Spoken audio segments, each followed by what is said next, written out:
Good day, viewers at home. You are welcome to another wonderful and explosive discussion on Puff TV studio here in Ado-Ekiti, Ekiti State. Today we have for you interesting topics to discuss from the political arena.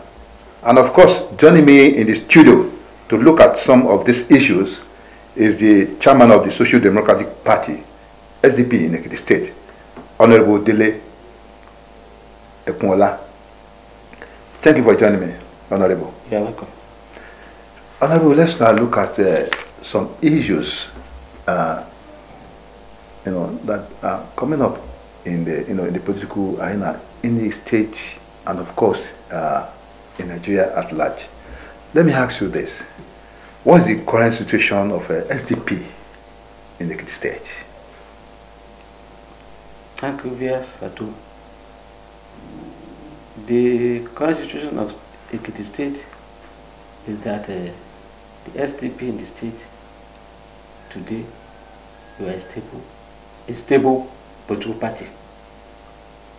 There are series of rumors going around that about 10,000 members of our party related to another political party. Over some days ago, that news, I want to clear the air on it. It's not true. It's not true. Those of members, they come to PDP and they started moving around, convincing our people that they have meeting in Ekiti State on Tuesday in Ado-Ekiti. Sorry, Chama, you mean some SDP members, they come to PDP? Few of them, they come to. Okay. Those, there are reasons for that camping. They needed money, and they think they cannot meet that with us. We don't have any councillor in Ekiti State, no chairman of local government. We've not produced any governor, special advisor here and there, senior or special advisor, let me put it that way. And we've never produced any commissioner. We've never been government. And our leader, Ejina Segoni, who was the former governor of Ekiti State, people know him as an upright person who has never stolen anything in the state. Instead of him stealing the government money, the money that belongs to him, he drop it without even carry, like the, let me be specific, like his normal monthly security vote, which he refused taking away. So we don't have money to give to people. We are not Father Christmas, and those who think they will not be able to meet their they left us and started moving around to convince our members that Segun himself has crossed to PDP and that we are having meeting with him. They'll be having meeting with him at Eagle Square on that day, which was proved to be lying. We told majority of them they will have been more than those people that were there. Those people that were there are not up to even 1/10 of what they promised. That is 10,000 people. They will have been more than that, but we told them the truth that we are not having any meeting. They had under the canopy of Segun that Segun himself is there and he'll be meeting with them. Segun, they were talking about that day, he was in Abuja. Why will he be meeting with the people in Ado-Ekiti physically? And it's not on a Zoom, on phone, Zoom application. They'll be meeting them at,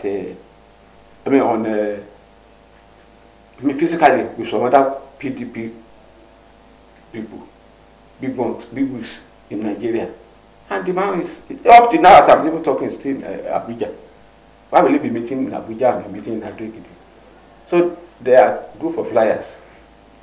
So, Chairman, briefly, you are trying to say that SDP in Ekiti State, as far as you are concerned, you are stable, you are still solid on ground. Is that what you're trying to say? That is what I've been proving since. That we are still stable and still agile as we were. We have case in the court. How can we abandon, how can Segun himself abandon his case and run to another party, which is very sure, 100% sure by the special grace of God that is going to win the case and be sworn in as the governor of Ekiti State during the swearing day? Why will we abandon all those things? And we believe in it, and he himself believe in the case. So majority of them that are crying today will still come back, and I want to assure you that they will queue behind people this time around. Those people that left are not our friends. Automatically when they come, we will treat them, we will not treat them as our friends. No matter how pleased they are, even in our party, then we will see them as strangers. And that is the way we treat them.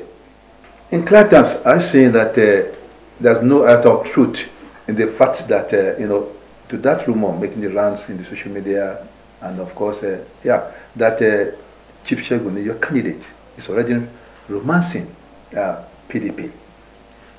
Yes. I really want you to clear here. Thank you, sir. People have comforted me that Segun himself is even physically not with us. I want to confirm it here that I discuss with him regularly. Even if I don't see him, he's my favorite on phone. If I open my phone, you will see his name cropping up every now and then. I see him almost regularly, except when he travels, but we still discuss on phone. And even video calls, put it across ourselves. Like yesterday, I still put video calls across ourselves. Segun has repeatedly, I've been saying repeatedly that he prefers to lose his case in court than for anybody to come to him and negotiate that if he joins this party, he will win the case. Segun is a national pride to all the political parties in Nigeria. PDP are regretting not picking him as their candidate. Now, they have been crying. They even said it on series of these media forums that they made mistake, and they even confirmed it during their meeting in Ekiti State. One of the big wigs there confirmed. The one held on Tuesday. On Tuesday in Ekiti State. They made it known to people that they made a very grievous mistake by not picking him. And then, with that, they see him as a leader. But where were those people calling him Messiah today? Where were they when they were crucifying him? Is it now they just see him as a leader? Segun is a divine, is an anointed leader. Another issue, or I would say another burning issue, is that your party, that's SDP in Ekiti State, and your governorship candidate, that's the engineer chief, Segun, have dragged the APC, the ruling party in the state, before the Ekiti State Election Tribunal, sitting in Ado-Ekiti, challenging the victory of governor-elect Biodun Yebanji. What is the situation now? The way people have been saying it, and some people may not know. I want to confirm that we are in the tribunal. We filed our paper in tribunal, Ekiti State Election Tribunal. Yes. Against APC and their candidates. Yes. And he's even having another pre-election case within him and one of the aspirants there. So we are in the tribunal and we are sure of our victory, and that we will do God make it sure for us to win the case. And APC will be shown the way out of Ekiti State. Finally, we want to bury them alive. Because of the malpractices that people saw during the last election, which is in tribunal. I don't want to go into it because it's in court. Any matter in the court, one cannot say anything about it publicly again. So people just continue forcing us. Presently, our lawyers are in the Inec for inspection of Inec, the material used during the election period. They are there to inspect it. So it means that the tribunal case is on and is progressing. Your party is alleging that the ruling party APC is trying to to work hand in hand with Inec, probably to have access to some facts that eventually you might use against them, at the tribunal. Yes, we've challenged them openly, because the way Inec are behaving in this case, we don't like it. Initially, they don't even want us. That's why the fact of the court ruling that we should inspect the material. They were playing some pranks, saying we should do this, we should do that, bring a generator, bring this, bring that. You mean? Inec. Say that bring our generator, bring this, bring that. And that generator for what? They just want to thwart our efforts. They want us to make use of our, that we bring a generator to power all the materials needed to be used for the inspection. They just want to use any means to frustrate us. When we started, the whole Secretariat of APC in Ekiti were locked, put under lock and key. They don't want to receive the court summons. They want to dodge it. But we went to court, and the tribunal gave us the permission to take it to the national headquarters to deliver the summons there. But by special grace of God, they received it. Hence the reason why they have that access to Inec inspection. And the Inec people too are playing some prank to the extent that the APC too are saying that they want to reject. Why we are expecting? They want to have another access to inspect other things so that they manipulate those materials that we suspected. No, that's why we are crying to people. Yeah, you get that fact, or that the fact that the ruling party in the state are making moves, to have access, to some of the evidence that can be used against them. They've applied that they want to inspect too. They want to do their own inspection. You get the fact? Yes. They said they want to do their own inspection. Okay, the way it is now, are you satisfied with what you've gotten from the Inec? They started on Monday. We cannot say we are not satisfied or satisfied. Let us wait and see what will happen before the week runs out. Because they have many things to inspect. They can't finish it just as soon as we are expecting. Let us wait for them and see what will happen before the end of the week. How sure are you that at the end of the day, Ekiti people definitely will witness a landslide victory at the court, and the mandate that you believe that have been stolen for your party will definitely be returned to SDP? We have more than enough to prove to the world that we have that, we won that victory. We want them to prove to us, Inec to prove to us where we have that our 88 plus, 1,000 plus, and where APC get their own 180 something plus. We want to know where do they get it and how. So that is, we have more than enough materials to prove to the world. This tribunal we are going to, we prepare for it, and we know the reason why we are there. We've loaded our box with series of evidences, provable. My fellow Ekiti State men and women, we are assuring you, we are feeling that you should keep calm, and this victory is ours. Before the end of the tribunal, you people will have started singing a victory song in Jesus' name. The case is ours. The victory belongs to us. It is stolen. We are receiving it back from them. It's our mandate to be given to us. Be sure, and be very sure. Thank you. Yes, okay, let's move further. 2023 presidential general election is just around the corner.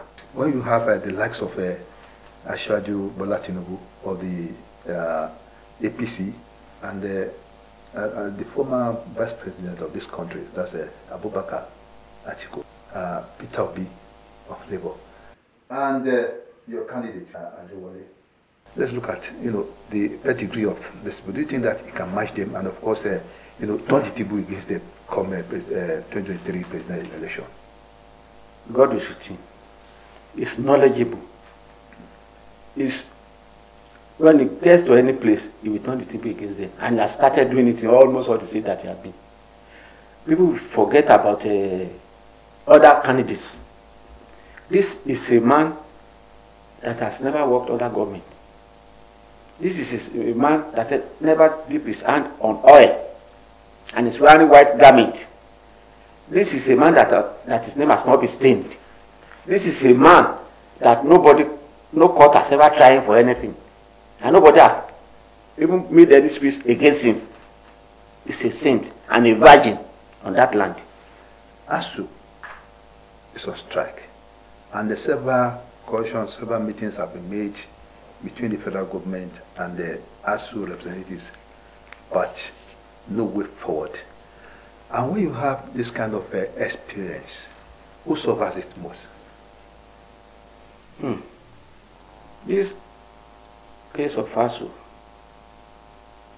is a case of national interest.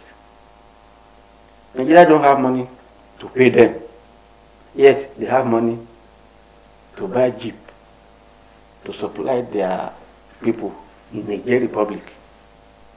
They don't have money to pay them. They have money to settle the terrorists. Their children are not here in Nigeria. Why should you expect them to have sympathy for the students from other parents? They don't have interest in us. They trust their cause. They are the citizens that voted them in. They believe in what they will gain from Nigeria, than what Nigeria will give, that what they will do to Nigeria. You can imagine them say, having series of meetings, endless meeting, and the president and even the national executive never seen anywhere area where they can touch and settle this problem. Look at our senate; they have been at home since all these things. Some of them have turned to other professions like crime, prostitution, and so many other things. They force them to do other extra job that will not benefit Nigeria. Therefore, them to have peace in Nigeria, settle their lecturers, and let them go back to the classroom. Academically now, Nigeria is backward. When they resume, they will rush their examination. And where would that one lead us to? That is my question. Okay, with this, what's the adverse effect of this on the students that are supposed to be in classroom now, to the development of this country? Because we are referring to them as the leaders of tomorrow. Do you think that they're just development, the future is shaking? We don't have hope in tomorrow's leadership. We are not training any leader that will survive us. We are not training any youth that will replace us tomorrow. We don't have interest in anybody than ourselves. After we might have departed, we believe Nigeria should depart with us. So that is why we are not grooming people that will survive us. The students, academically, they will not match the international academic level again because of the way they are teaching them. Majority of them are throwing away their books, fighting on how to get food. They are living bread per day. That's what they are fighting for their survival, not for their academic pursuit again. I just pity all those our children. I don't know why we should burn them. Why do we burn them? Why do we bring them here? Why we don't have faith on ourselves? Are we, when we are training hostile people, when we are being hostile to our people, definitely the future too will be hostile to us and hostile to Nigeria. So Nigeria cannot be one again. But some people have this opinion that even though some of these, let me say, the lecturers that are on strike now, they are parents too, and they know, the consequence of all this strike here and there. That either like it or not, by the time they eventually agree with the federal government, those past months that they seated at home, they didn't work, that they are going to be paid. Is it justified? Since they are not dismissed from office and did not commit any crime that is not pardonable, I don't see the reason why they should not be paid. They don't have any other job than that they are lecturing. They should pay them. They force them out. They have children in schools too. All these, their students, the children they have in school are at home again. They don't have money to pay the school fees of their children. They are all parents like us here. So I don't know the reason why they should not. They should pay them their money. People of the fountain.